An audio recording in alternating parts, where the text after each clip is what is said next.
పెళ్లిలో డబ్బు చాలా జంటలకు ఇదే పెద్ద సవాల్. దీని గురించి ఇప్పుడు చూద్దాం. నిజానికి పెళ్లిళ్లలో గొడవలకు డబ్బే ఒక ప్రధాన కారణం అని నిపుణులు కూడా చెప్తున్నారు. అదే సరైన ప్లాన్ లేకుండా ఇద్దరి ఆర్థిక సమస్యలు కలిశాయంటే ఇకంతే, బంధంలో తుఫానే. మరి తుఫానుని దాటి పటిష్టమైన ఆర్థిక భవిష్యత్తును ఎలా నిర్మించుకోవాలి తెలుసుకుందాం. అంతా మొదలయ్యేది పెళ్లికి ముందు జరిగే కొన్ని నిజాయితీ సంభాషణలతోనే.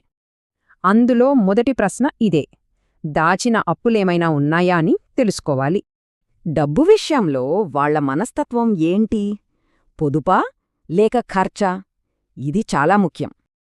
అలాగే కుటుంబ బాధ్యతలకి, సొంత అవసరాలకి మధ్య డబ్బుని ఎలా బ్యాలెన్స్ చేస్తారో అర్థం చేసుకోవాలి. చివరగా భవిష్యత్తుపై ఇద్దరి ఆలోచనను, లక్ష్యాలు కలుస్తున్నాయో లేదో చూసుకోవాలి. ఇక పెళ్లి తర్వాత ఇద్దరికీ పనికొచ్చే ఒక ప్రాక్టికల్ సిస్టమ్ను తయారు చేసుకోవడంపై దృష్టి పెట్టాలి.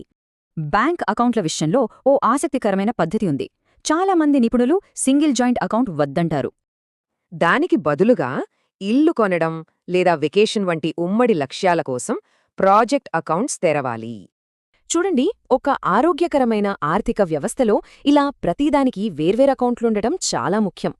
సరే, ఇప్పుడు దీర్ఘకాలిక విజయం వైపు ఎలా వెళ్లాలో చూద్దాం. దీనికి ఒకే విజన్ ముఖ్యం.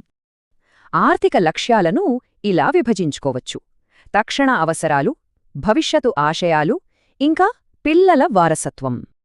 డబ్బు సంపాదించటం ఒక ఎత్తైతే దాని విలువ తగ్గకుండా పెరిగేలా చూసుకోవడం మరో ఎత్తు. విజయవంతమైన ఆర్థిక భాగస్వామ్యం వెనుక గుర్తుంచుకోవడానికి చాలా సులువైన ఒక ఫ్రేమ్వర్క్ ఉంది. చూద్దాం. మొదటిది కంపాటబిలిటీ, అంటే డబ్బు విషయంలో మీదరి ఆలోచనా విధానాలు కలుస్తున్నాయా?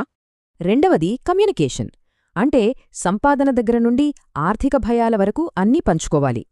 మూడవది కాన్ఫ్లిక్ట్ రిజల్యూషన్, గొడవలు తప్పవు, కానీ వాటిని పరిష్కరించుకోవడానికి ఒక ప్లాన్ ఉండాలి.